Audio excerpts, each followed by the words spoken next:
Hello friends, എല്ലാവർക്കും good morning. അപ്പോൾ എല്ലാവർക്കും ഇന്നത്തെ ഒരു അത്യുഗ്രൻ വിശേഷത്തിലേക്ക് തന്നെ സ്വാഗതം. അങ്ങനെ രാധികയാണെങ്കിൽ നടുവൊക്കെ ഉളുക്കിയിട്ട് ഇങ്ങനെ നിൽക്കുക. എൻ്റെ ദൈവമേ, തീരെ പറ്റുന്നില്ല. സാരമില്ല രാധികാമ്മേ, കാഞ്ചനയോടൊന്നും തിരുമ്മിത്തരാൻ പറ, ശരിയാവും. ശരി എന്നും പറഞ്ഞുകൊണ്ട് രാധികാമ്മ അങ്ങ് പോകുന്ന വഴി രാധികാമ്മേ. അപ്പോൾ പെട്ടെന്ന് രാധികാമ്മ തിരിഞ്ഞു നോക്കുക. ഓ, എൻ്റെ നടുവേ, എൻ്റെ കഴുത്തും പോയി. എന്താടി രാധികാമ്മ മൊബൈൽ ഇവിടെ വെച്ചിട്ട് പോവുക, അതുകൊണ്ടാണ് വിളിച്ചേ. ഓ, മൊബൈലായിരുന്നോ എന്നും പറഞ്ഞുകൊണ്ട് മൊബൈൽ മേടിച്ചുകൊണ്ട് രാധികാമ്മ അങ്ങ് പോവുകയാണ്. ഈ സമയം അയ്യപ്പൻ നായർ വരിക. അയ്യപ്പൻ നായർ വന്നിട്ട് ദേ കുഞ്ഞ് പറഞ്ഞതനുസരിച്ച് എല്ലാം ഉണ്ട്. ഇതിലുള്ള ലിസ്റ്റുകൾ പ്രകാരം സാധനങ്ങൾ വെച്ച് കുഴമ്പുണ്ടാക്കിയാലേ നടുവേദനയും കാലുവേദനയും ശരീരവേദനയും ഒക്കെ പെട്ടെന്ന് മാറുമെന്നാ കേട്ടത്. അത് കേട്ടതും ഇതിൻ്റെ ഒന്നും ഒരു ആവശ്യമില്ലെന്ന് ഞാൻ കണ്ണേട്ടനോട് പറഞ്ഞതാ. എന്തിനാ കണ്ണേട്ട വെറുതെ ഈ വയസ്സാം കാലത്ത് അയ്യപ്പേട്ടനെ ബുദ്ധിമുട്ടിക്കുന്നേ? ഞാനിത് എഴുതിയെന്നല്ലേ ഉള്ളൂ, ഇതെനിക്കെന്ത് ബുദ്ധിമുട്ട് എന്നും അയ്യപ്പൻ നായർ. അത് കേട്ടതും പ്രിയ, അതെ അത് ശരിയാ. അപ്പോൾ നമ്മുടെ രാധികാമ്മ എന്താ അത്? അതെ, എല്ലാ വേദനയും ശമിക്കുന്ന ഒരു തൈലം ഉണ്ടാക്കുന്ന മരുന്നിൻ്റെ ലിസ്റ്റാ. ആണോ? എന്നാ നോക്കട്ടെ, എനിക്കും വേണം കുറച്ച്. വല്ലാത്ത നടുവേദന. അത് കേട്ടതും എന്നാ പിന്നെ കാഞ്ചനയെ കൊണ്ടൊന്ന് തിരുമിക്ക്. അത് കേട്ടും കാഞ്ചന ഒന്ന് തിരുമിത്താടി. അയ്യോ, പ്രിയ പാപ്പാവെ മസാജ് ചെയ്ത് എനിക്കും ഭയങ്കര ശരീരവേദനയുണ്ട്, എനിക്ക് വയ്യ എന്നും കാഞ്ചന പറയുക. ഈ സമയം എന്നാൽ പിന്നെ ഈ തൈലം ഒന്ന് കാഞ്ചന ഉണ്ടാക്ക്. ഞാനുണ്ടാക്കിയ ശരിയാവില്ല. അപ്പോൾ രേഖ വരിക. അതെ, ഞാനൊരു സത്യം പറയാട്ടോ. സത്യം പറഞ്ഞ നടുവ് കൊളുത്തി പിടിച്ച് കിടക്കുമായിരുന്നു ഞാൻ. ആ സമയത്ത് രാധികാമ്മ വന്നെന്നെ ഒന്ന് തിരുമിയപ്പോഴേ എന്തൊരു സുഖമാണ്. രാധികാമ്മയുടെ കയ്യിൽ ശരിക്കും മാജിക് ഉണ്ട്. രാധികാമ്മ തിരുമിയപ്പോൾ തന്നെ വേദനയൊക്കെ പമ്പ കടന്നു. അത് കേട്ടതും സത്യമാണോ രാധികാമ്മ എന്നും ഗോവിന്ദൻ്റെ ചോദ്യം. അത് പിന്നെ ഞാനിവള് വേദനയെന്ന് പറഞ്ഞപ്പോൾ എന്നാ പിന്നെ ഒരു കാര്യം ചെയ്യും, ഈ കുഴമ്പിൻ്റെ ഒന്നും ആവശ്യമില്ലല്ലോ. രേഖയെയും രഞ്ജുവിനെയും ഗീതുവിനെയും ഇനി രാധികാമ്മ തടകിയാൽ മതി. അത് കേട്ടത് ഞാനോ? അതെ, രാധികാമ്മ തിരുമിയാൽ മതി, അതായിരിക്കും നല്ലത്. അപ്പോൾ നമ്മുടെ ഗീതു ചിരിക്കുക. ഇനിയിപ്പോൾ രാധികാമ്മയുടെ കയ്യിലെ മാജിക്കൽ ടെസ്റ്റ് എന്താന്ന് നമുക്കൊന്ന് നോക്കാമല്ലോ എന്നൊക്കെ പറഞ്ഞുകൊണ്ട് ഗോവിന്ദൻ കളിയാക്കുകയാണ്. ഈ സമയമാണെങ്കിൽ രേഖയ്ക്കാണെങ്കിൽ ചിരി വന്നിട്ട് ഒരു രക്ഷയില്ല. അപ്പോൾ കാഞ്ചന അങ്ങനെ ആലോചിക്കുക, ഇങ്ങനെ നിന്നാനാ இந்த മാമി എങ്കിട്ട വേല വാങ്ങും, അതിനാലേ പോകാം എന്നും ആലോചിച്ചുകൊണ്ട് കാഞ്ചന അങ്ങ് പോവുക. അപ്പോൾ നമ്മുടെ അയ്യപ്പൻ നായർ, എന്തായാലും രാധികാമ്മ തൈലം ഉണ്ടാക്കിക്കോ, ഞാൻ പോയി ഈ സാധനങ്ങളൊക്കെ കൊണ്ടുവരാം. അപ്പോൾ രാധികാമ്മ ശരി എന്നും പറയാം. അങ്ങനെ എല്ലാവരും അവരവരുടെ മുറിയിലേക്ക് പോയി. അപ്പോൾ നമ്മുടെ പ്രിയ, എന്നാൽ പിന്നെ നമുക്ക് മുറിയിലേക്ക് പോകാൻ രേഖേച്ചി. ഈ കുഞ്ഞിനെ ഒന്ന് എടുക്കാവോ? അതിനെന്താ, ഞാൻ എടുക്കാമല്ലോ മോളെ എന്നും പറഞ്ഞുകൊണ്ട് രേഖ കുഞ്ഞിനെ എടുത്തുകൊണ്ട് അവരെല്ലാവരും പോവുക. അപ്പോൾ നമ്മുടെ വരുൺ, അമ്മേ ഇത്രയൊക്കെ വായിച്ചില്ലേ, ശതാവരിയുടെ വേരും എല്ലാം കൂടെ ചേർത്ത് തൈലം ഉണ്ടാക്കി അമ്മ അവർക്കൊക്കെ ഒന്ന് നീവി കൊടുത്താലുണ്ടല്ലോ, പിന്നെ ഗോവിന്ദേട്ടൻ്റെ മനസ്സിൽ അമ്മയുടെ സ്ഥാനം വളരെ ഉയരത്തിലായിരിക്കും. ഒന്ന് പോടാ, ഇവളുമാർക്കൊക്കെ ചിക്കൻ വറുത്ത എണ്ണയിലായിരിക്കും ഞാൻ വേദന മാറ്റാൻ പോകുന്നത്. കണ്ടോ, കുഴമ്പാണെന്ന് പറഞ്ഞ് ചിക്കൻ വറുത്ത എണ്ണയിട്ട് ഞാൻ ഇവളന്മാരെ കുഴിയും എന്നും പറഞ്ഞുകൊണ്ട് രാധിക അങ്ങ് പോവുക. അപ്പോൾ വരുണും ഓരോന്നാലോചിച്ചുകൊണ്ട് നിൽക്കുക. ഈ സമയം പിന്നീട് കാണിക്കുന്നത് രാത്രിയായപ്പോൾ അവർണികയുടെ വീടിൻ്റെ വാതിക്കൽ അജാസ് വരിക. അജാസ് വന്നതും നമ്മുടെ അജാസ് അവർണിക ഉറങ്ങിയൊന്ന് മുകളിലേക്ക് നോക്കുക, പക്ഷേ കാണുന്നില്ലല്ലോ, ജനലിൽ കർട്ടൻ ഇട്ടിരിക്കുന്നുണ്ട്. ഈ സമയം അജാസ് പതുക്കെ വന്നു. എന്നിട്ട് പതുക്കെ ഡോറ് തുറന്നതും അവിടെ രഘുറാം ഉണ്ടായിരുന്നു. രഘുറാമിനെ കണ്ടതും അജാസ് ഞെട്ടി. അജാസ് എന്താ ഈ സമയത്ത് ഇവിടെ? അത് പിന്നെ സാർ, ഞാൻ ഈ വഴി പോയപ്പോൾ ഒന്ന് കയറിയതാ, അവർണിക എന്തെടുക്കുന്നു എന്നറിയാൻ വേണ്ടി നോക്കിയതാ. അത് കേട്ടതും അവളുടെ കാര്യം നോക്കാൻ ഇവിടെ ഞാനുണ്ട്, താനിങ്ങോട്ട് ഇടക്കിടക്ക് വരണമെന്നില്ല കേട്ടല്ലോ.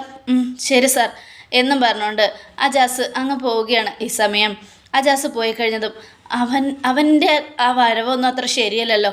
എന്തോ ലക്ഷ്യം മനസ്സിലിട്ടുകൊണ്ടാണോ അവൻ വരുന്നത്? അവനെന്തിനാ ഈ പാതിരാത്രി ഇങ്ങോട്ട് കയറി വന്നേ? എന്തോ ഉണ്ടല്ലോ, അജാസിൻ്റെ പോക്ക് അത്ര ശരിയല്ല. കിച്ചു ഇവിടെ ഉണ്ടായിരുന്നപ്പോഴും അജാസിന് ഈ വീട്ടിൽ സ്വാതന്ത്ര്യം ഇത്തിരി കൂടുതലായിരുന്നു. ഇനി അപർണികയുടെ ജീവിതത്തിൽ നിന്നും കിച്ചുവിനെ ഒഴിവാക്കിയത് അജാസാണോ? അങ്ങനെയാണെങ്കിൽ അതെന്തിനായിരിക്കും?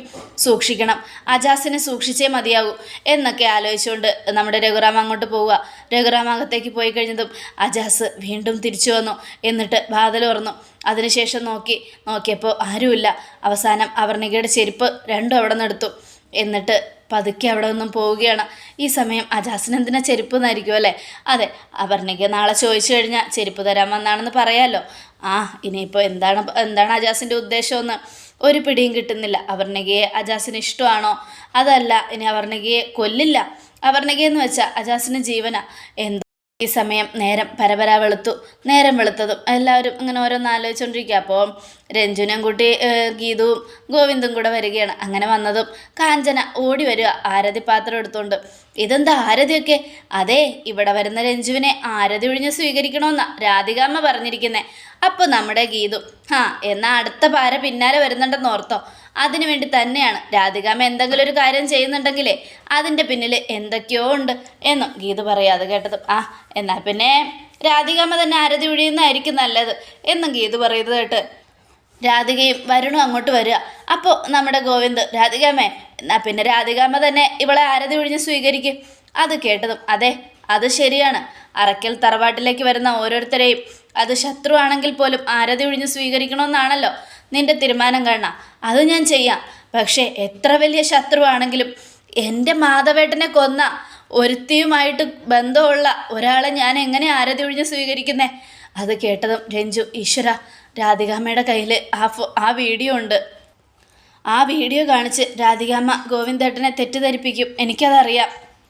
ഗോവിന്ദേട്ടൻ എങ്ങാനും ആ വീഡിയോ കണ്ട ഞാനും അനാർക്കലിയും തമ്മിൽ എന്തെങ്കിലും ബന്ധമുണ്ടെന്ന് തെറ്റിദ്ധരിക്കുമല്ലോ ഈശ്വര. ഇനിയിപ്പോൾ എന്ത് ചെയ്യും? അങ്ങനെയാ അന്ന് രാധികാമ്മ എന്നെ ഭീഷണിപ്പെടുത്തി ഇവിടെ നിന്ന് പറഞ്ഞു വിട്ടത്. എന്തൊക്കെയോ രഹസ്യങ്ങളുണ്ട് എന്നൊക്കെ ആലോചിച്ചുകൊണ്ട് രഞ്ജു ഇങ്ങനെ വിഷമിച്ച് നിൽക്കുക. ഈ സമയം നിങ്ങൾ എന്താ ഉദ്ദേശിക്കുന്നേ? എനിക്ക് മനസ്സിലായില്ല. അനാർക്കലിയും ഇവളും തമ്മിൽ എന്തോ വലിയ അടുപ്പമുണ്ട് കേട്ടാ. എന്തടുപ്പം?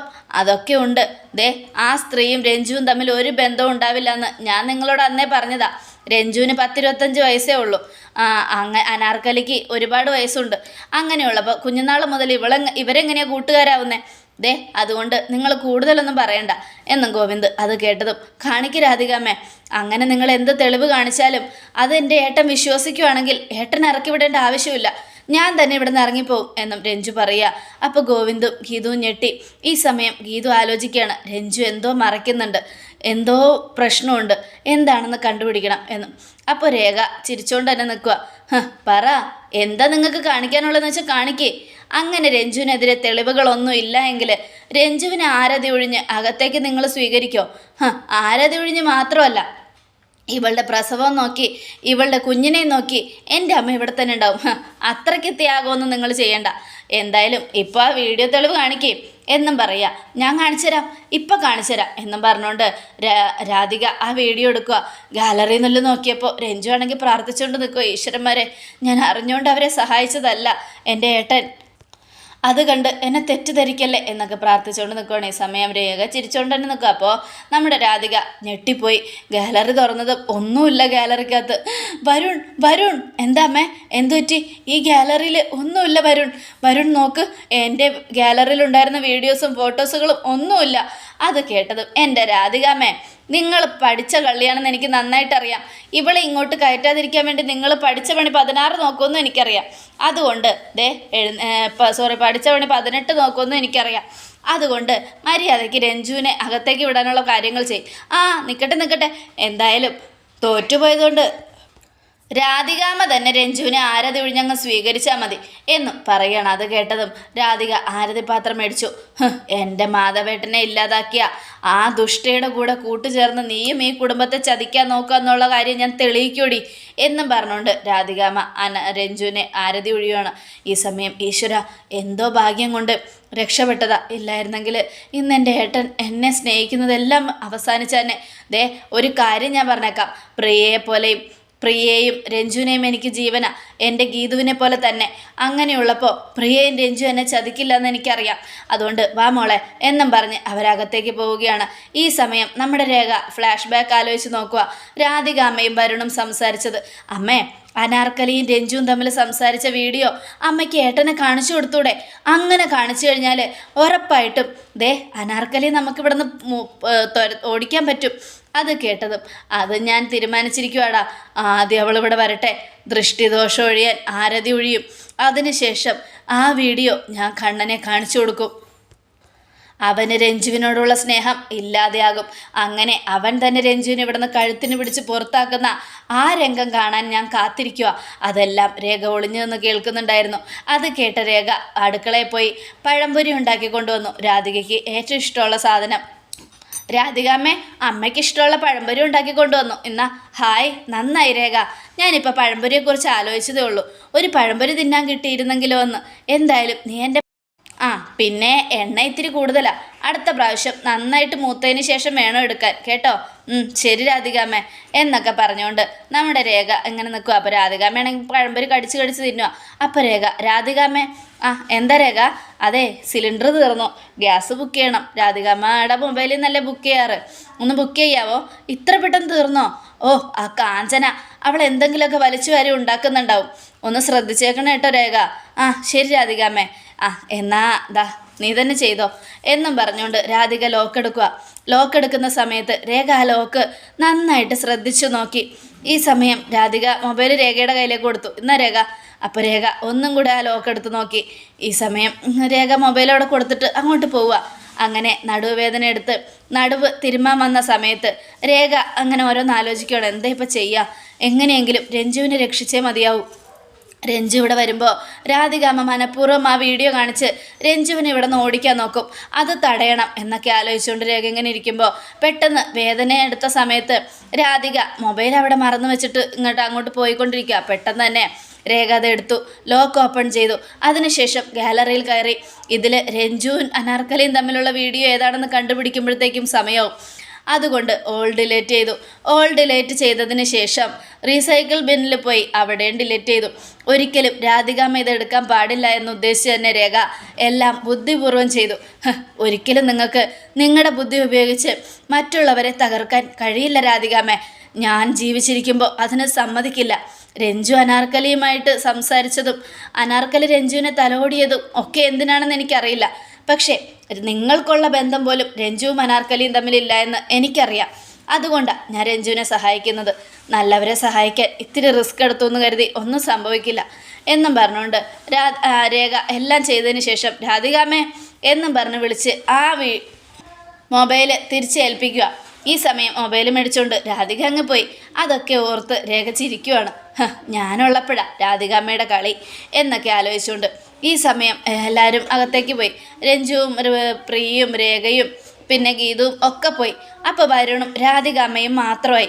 ഈ സമയം നമ്മുടെ ഗോവിന്ദ് ചോദിക്കുക, രാധികാമ്മേ, എന്ത് തെളിവാണ് നിങ്ങൾ രഞ്ജുവിനെതിരെ കാണിക്കാമെന്ന് പറഞ്ഞത്? അത് കേട്ടതും കണ്ണാ, ഞാനത് പറഞ്ഞാൽ നീ വിശ്വസിക്കില്ല. അത്രയ്ക്ക് ദ്രോഹിയാണവൾ. എൻ്റെ മാധവേട്ടൻ ഇല്ലാതാകാൻ കാരണക്കാരിയായ അനാർക്കലിയുമായിട്ട് രഞ്ജുവിന് എന്തോ ബന്ധമുണ്ട്. നമ്മളൊന്നും ഇവിടെ ഇല്ലാതിരുന്ന സമയത്ത് അവൾ അനാർക്കലി ഇവിടെ കയറ്റി താമസിപ്പിച്ചു. എന്നിട്ട് ഇവിടെ ഇരുത്തി അവളെ സൽക്കരിച്ചു. അതിൻ്റെയൊക്കെ തെളിവുകളുള്ള വീഡിയോ എൻ്റെ കയ്യിലുണ്ടായിരുന്നു. ആരാ വീഡിയോ എടുത്തത്? ഞാനാ മോനെ വീഡിയോ എടുത്തത്. രഞ്ജു അനാർക്കലി ഇവിടെ കയറ്റി സൽക്കരിക്കുന്ന വീഡിയോ എൻ്റെ മൊബൈലിലുണ്ടായിരുന്നു. അത് കേട്ടതും നിങ്ങൾ ചെയ്തത് ശരിയാണോ? രഞ്ജു അനാർക്കലി ഇവിടെ കയറ്റി സൽക്കരിക്കുമ്പോൾ ഈ വീട്ടിൽ അനാർക്കലി ഉണ്ടായിരുന്നു എന്നുള്ള കാര്യം നിങ്ങൾ എന്തുകൊണ്ട് എന്നോട് പറഞ്ഞില്ല എന്നും ഗോവിന്ദ് ചോദിക്കുക. അത് കേട്ടതും അത് പിന്നെ മോനെ, ഞാൻ ആ സമയത്ത് എനിക്കത് വീഡിയോ എടുക്കണമെന്നേ തോന്നിയുള്ളൂ. എന്തിനു വേണ്ടി? രഞ്ജുവിനെ എന്നെയും തമ്മിൽ അകറ്റാൻ വേണ്ടി അല്ലേ? അപ്പോഴും കുടുംബശത്രുവായ അനാർക്കലി ഈ വീട്ടിലുണ്ടെന്നുള്ള കാര്യം ഒരേ ഒരു വാക്ക് എന്നോട് നിങ്ങൾ പറയാത്തത് എന്തുകൊണ്ടാണ്? അതെനിക്കറിയണം എന്നും ഗോവിന്ദ് ചോദിക്കുക. അത് കേട്ടതും അത് പിന്നെ മോനെ, ഞാൻ അപ്പോൾ വരുൺ ഏട്ടാ, എനിക്ക് തെറ്റിപ്പോയതാ, അമ്മയ്ക്കും തെറ്റി. ആ വീഡിയോ ഷൂട്ട് ചെയ്ത് ആരോ അമ്മയുടെ മൊബൈലിലേക്ക് അയച്ചു കൊടുത്തതാ. അത് കേട്ടതും ഗോവിന്ദിന് ദേഷ്യം കയറി വരുണിൻ്റെ കഴുത്തിന് കുത്തിപ്പിടിച്ചു. നിന്നെ ഇനി തല്ലിയിട്ട് കാര്യമില്ല. എത്ര തല്ലിയാലും നീ നന്നാവില്ലെന്നുള്ള കാര്യം എനിക്ക് ഉറപ്പായി. അതുകൊണ്ട് നിന്നെ ഇനി ഞാൻ കൊല്ലും.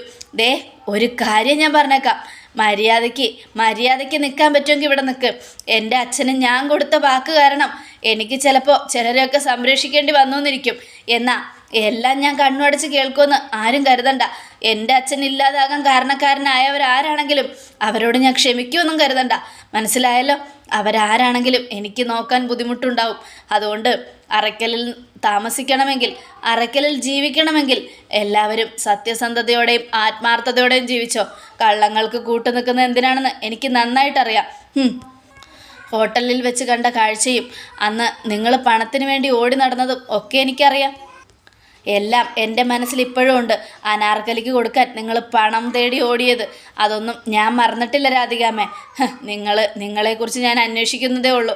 എന്തായാലും എന്തെങ്കിലും ഒരു സൂചന എനിക്ക് കിട്ടിയ എൻ്റെ അച്ഛൻ്റെ മരണത്തിന് കാരണക്കാരായ ആരായാലും അവർ പിന്നെ അറയ്ക്കൽ തറവാടിൽ ജീവനോടെ ഉണ്ടാവില്ല എന്നും ഗോവിന്ദ് പറയാം. നീ എന്താ കണ്ണ പറയുന്നേ?